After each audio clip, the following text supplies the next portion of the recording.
Hello, everyone. This is Professor Hill.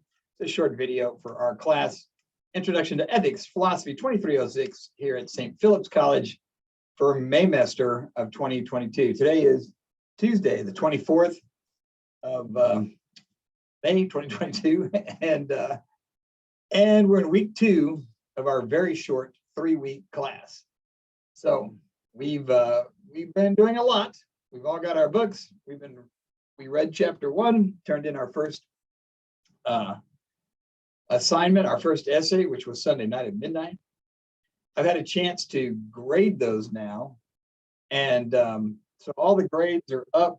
And in fact, believe it or not, because this is such a short class, I actually went through, did the introductions and the essays that you turned in Sunday night for your midterm grades. So the midterm grades are now posted. Because tomorrow, believe it or not, is midterm. It's halfway through our 3-week class. So tomorrow, Wednesday, the 25th, is also the day that our next essay is due. And remember, for a completed assignment, you need to submit your essay first, always the first thing you do. And then after you've posted that, read through some of the other ones and comment on at least 2. People have been doing that. Folks have been commenting on making more than 2 comments, and that's fine. And it turns out it's actually been some really interesting discussions. And of course, the first case, the Jimmy Lake case, it's a bear. It's so difficult on so many levels.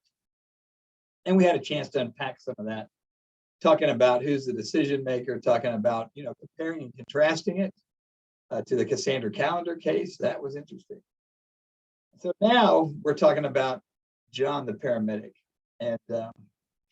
and yesterday I sent out a notice saying, look, I put up a video, but also I pointed you to a past video where I talked at length about it a year ago, and I would encourage you to watch that video from last year, from 2021. It's I talked in depth about the experience of happening it in the classroom, which was wild. Like I said, John was one of my students in an ethics class, so it's a crazy thing to experience.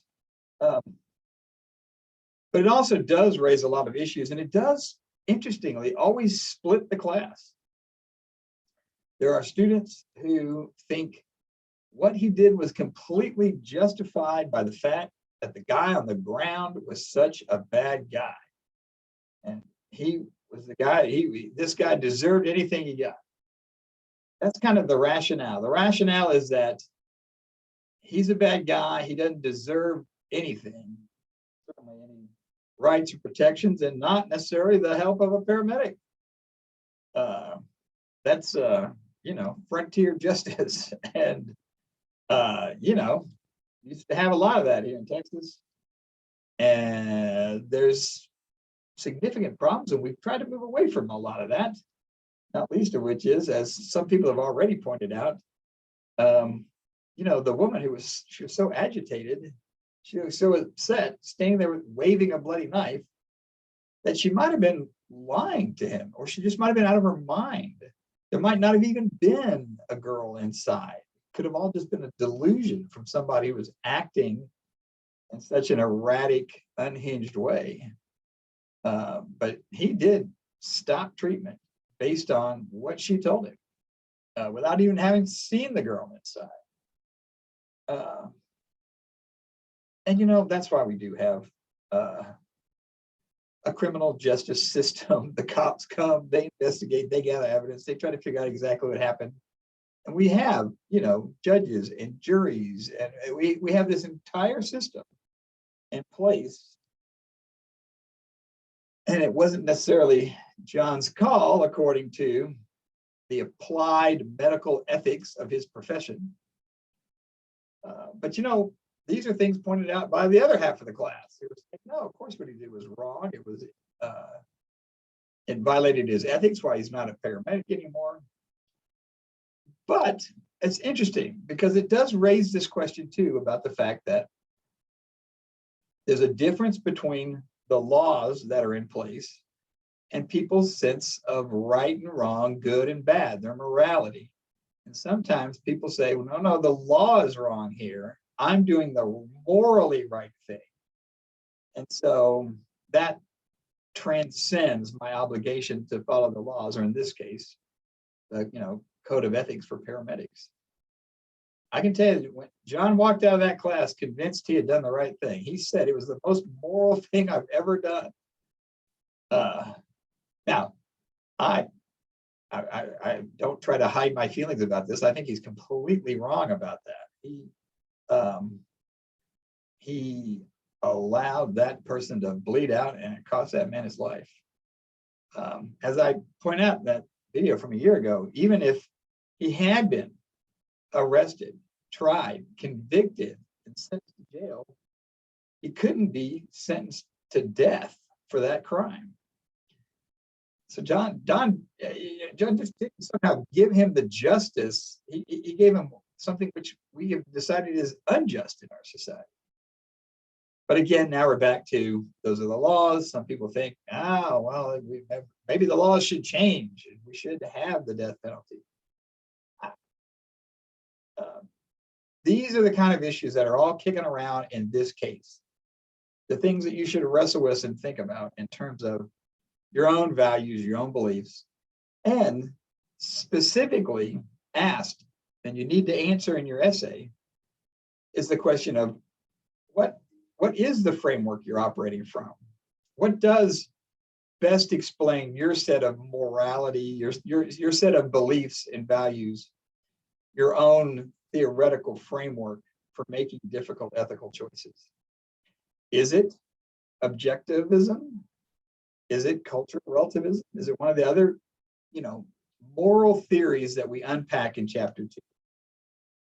So we're making an important shift here, because now we're not just trying to say this is right or wrong. And by the way, you can't just say, I'm not going to decide, or I can't choose. That's too difficult. I'm sorry. That's the job. This is what you're being asked to do. And look, I understand some people, you grew up in a household where the message was always, don't judge other people. And listen, and that's an important message, especially for children and teenagers growing up. But the message is, don't be haughty, don't be arrogant. I mean, this whole thing about wrapped up in judgment is that you somehow have to be up here to judge these people down below, and you don't want to have that kind of superior attitude because it just, and I get that.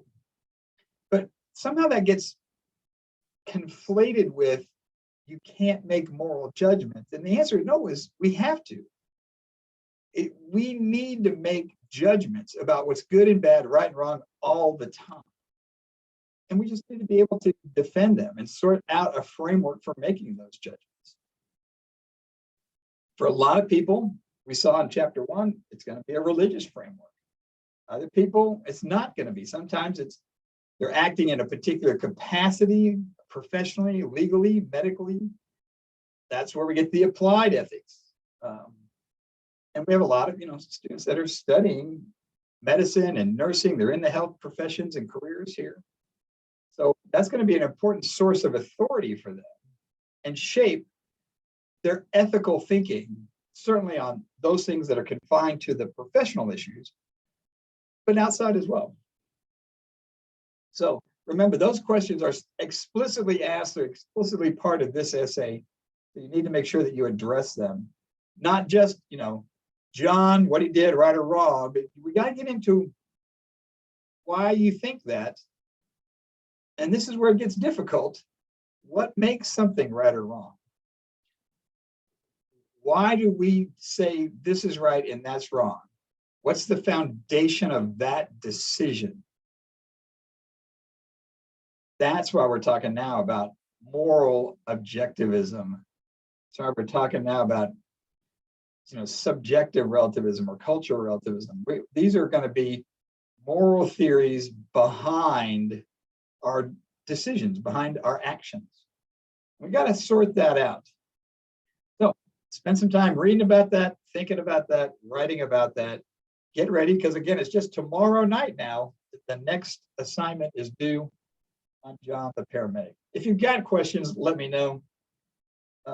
If I can help with anything at all, contact me through the Canvas page, and we'll keep talking about all of the things that we have to unpack to get at John the paramedic and the decision he made, and whether or not you think it's right or wrong, and why.